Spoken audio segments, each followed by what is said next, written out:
Am I wrong for withholding sex because my husband doesn't want a vasectomy? Asterisk, neither of us want children. This was discussed and agreed upon very early on in our relationship. The subject of sterilization came up during our engagement. We agreed it would be easier, cheaper, and less invasive for him to get a vasectomy versus me getting a bisulp. He said he would be sterilized after we got married. We've been married for 3 years now. Sterilization has been the focus of several arguments over the years, which have only gotten more frequent since our VW was overturned. We live in a red state with an absolute ban. There is legislature being proposed to document pregnant women and penalize out-of-state termination. I'm terrified of getting pregnant. It would ruin my life. He knows my feelings. Every time I ask him about getting a vasectomy, he always says the same thing. I'm too busy. I don't have time. It's invasive. Seeing a urologist will take forever. They don't even put you to sleep, etc. He's a resident doctor. It's true he is very busy. He works anywhere from 30 to 70 hours per week. I'm an APA student.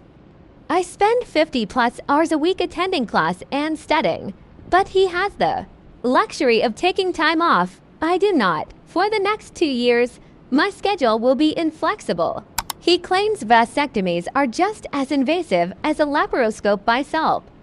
I told him that's simply not true, hence why general anesthesia is required for a bisulp and only local anesthesia for a vasectomy. Not to mention bisulps have a longer healing period and carry more risks than vasectomies. Considering his extensive medical knowledge, I was shocked by his statement, "We are both in our 20s. It's substantially harder for young women to find a provider who will sterilize them than it is for young men." I started looking for a provider months ago and found some promising leads. He hasn't even done a Google search. I feel so disgusted, disappointed, and angry. He knows I'm terrified of getting pregnant. He knows bisulp is the more invasive procedure. He knows the entire process of finding a provider, scheduling the appointment, having the procedure, and then recovering post-op will be more difficult, time-consuming, and expensive. I asked him why he's so unwilling to have the procedure. Is he scared? Does he want children? He said no to both, then repeats the same excuses. I finally told him to forget it, and that I'll go ahead with the bisulp. But sex is off the table and will be for the foreseeable future. Despite being on birth control, I'm no longer willing to take the risk. He thinks my reaction is unfair. Oida, edit 1, wow. Crazy how many people crawled out of the woodwork to tell me I'm punishing my husband by refusing sex. As if my body is a toy being taken away from him. Disgusting. Edit 2. No one is entitled to sex. Not even in marriage. I am not using sex as a weapon as some of you vile individuals claim. I am protecting myself from unwanted pregnancy. My attitude towards sex evolved with my state's legislature. Contraception was sufficient until I lost access to abortion. Being forced to carry and birth an unwanted child would ruin my life. That is not a risk I'm willing to accept for anyone.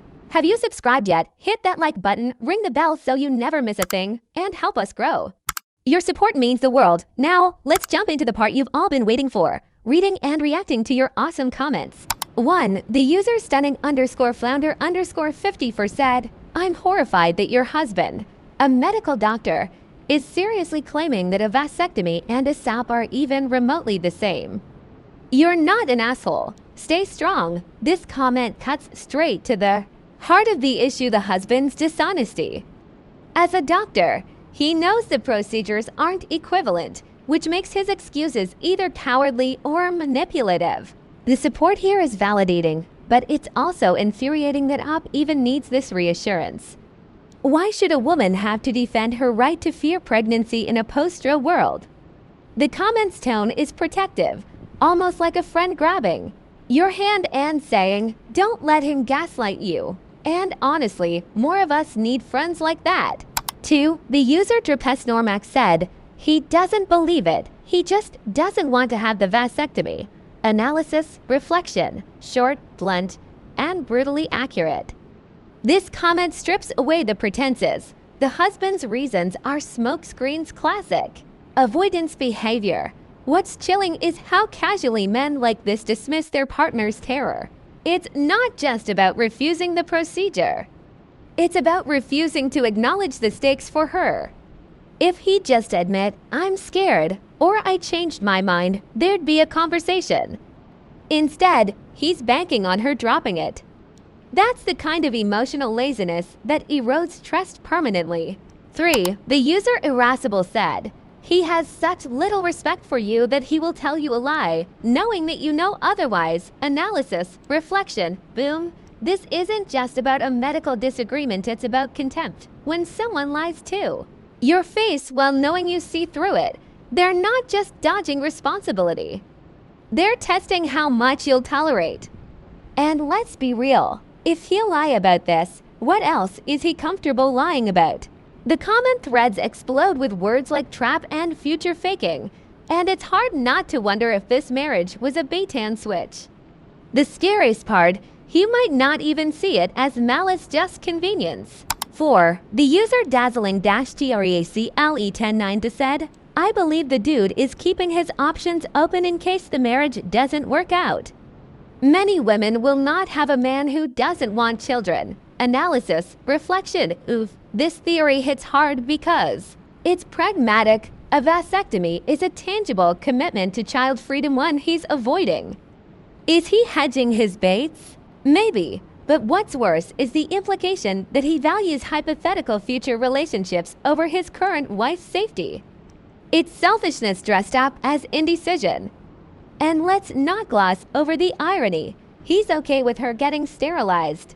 A harder, riskier process, which would also limit her options. The double standard reeks. 5. The user lurking Redder once said, "His body, his choice." But that also means you get to decide on your form of birth control. In this case, abstinence, double quotes, mic drop. This flips the script perfectly. Nobody's demonizing him for not wanting a vasectomy, but they are calling out his tantrum when she acts on her bodily autonomy. The mental gymnastics of men who cry unfair when women protect themselves is exhausting. The comment's brilliance is in its simplicity. Choices have consequences. If he won't share the burden of contraception, he doesn't get to whine about the outcome. 6. The user Peanut083 shared, "I told a student how in some red states, women are literally dying due to ectopic pregnancies. This kid was quite rightly shocked and angry. This anecdote wrecked me." It's a reminder that ops fear isn't abstract, it's life or death. The fact that a teenage boy grasped the stakes faster than her doctor husband is telling. It underscores how men often divorce reproductive risks from reality until it's spelled out in blood. The comment also highlights the educational gap. If we taught boys early about the horrors of forced pregnancy, maybe fewer men would dismiss their partner's terror as hysteria. The thread's most damning theme, he lied. Not just about the procedure's ease, but about his intentions.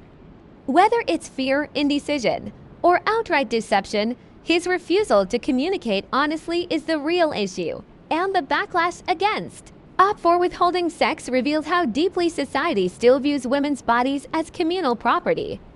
Her edits are fire. No one is entitled to sex, but it's tragic she had to say it at all. The takeaway: this isn't just a fight about a vasectomy.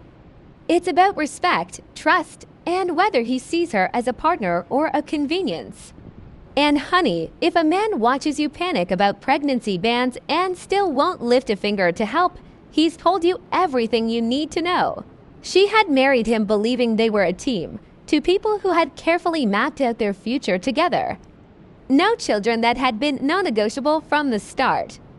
They talked about it early, revisited it during their engagement, and even agreed that he would be the one to get sterilized. It was logical. A vasectomy was simpler, safer, faster. A quick procedure, barely an inconvenience compared to what she would have to go through. A promise made in good faith, or so she thought. 3 years later, that promise was gathering dust, buried under a pile of excuses. Too busy, too invasive. The urologist waitlist is too long. Funny how none of those reasons had come up before. The wedding, even funnier or maybe just tragic, was the fact that he was a doctor. He knew how much easier a vasectomy was than a bisulp. He'd seen the procedures, understood the recovery times, the risks. And yet, here he was, trying to convince her they were equally burdensome. A lie so blatant it made her stomach turn. Was he really this dismissive? Or was he just hoping she'd stop pushing? The fear was constant now, a low hum in the back of her mind that grew louder every time she heard another horror story from their state. Abortion was illegal. Full stop. Lawmakers were pushing to track pregnant women, to punish those who sought care elsewhere. The thought of being forced to carry a pregnancy made her blood run cold. She had spelled it out for him over and over. This wasn't just an inconvenience. It was life-ruining. And still, he acted like her terror was an overreaction, like her urgency was some kind of nagging that, so she did the only thing she could. She stopped having sex with him. Not as a punishment, not as some twisted power play, but because the risk was no longer worth it. Birth control could fail. Accidents could happen, and in their state, there would be no second chances. His response, indignation. How dare she withhold sex? How unfair of her to change the rules. The irony was almost laughable. He had no problem changing the rules when it came to his own body, his own promises. But the moment she set a boundary to protect herself, suddenly she was the unreasonable one. The internet, of course, had opinions. Plenty of strangers were happy to accuse her of weaponizing sex, as if her body were some kind of bargaining chip he was entitled to, as if her fear of pregnancy was just an excuse to control him. But the truth was simpler. She wasn't taking anything away from him. She was protecting herself. Because while he got to waffle and delay, she was the one who would pay the price if something went wrong. In the end, she made her own appointment for a bisulp. It would be harder, more painful, more expensive, everything he had sworn they wouldn't have to deal with. But at least it would be final. At least she wouldn't have to rely on someone else's word anymore. And maybe that was the real lesson here. Promises were easy to make. Keeping them, that was the hard part. This story raises tough questions about trust and boundaries. What would you do in her position? Share your thoughts below. Would you stand firm or handle it differently? Comment your perspective and subscribe for more real-life discussions. Your voice matters in this conversation.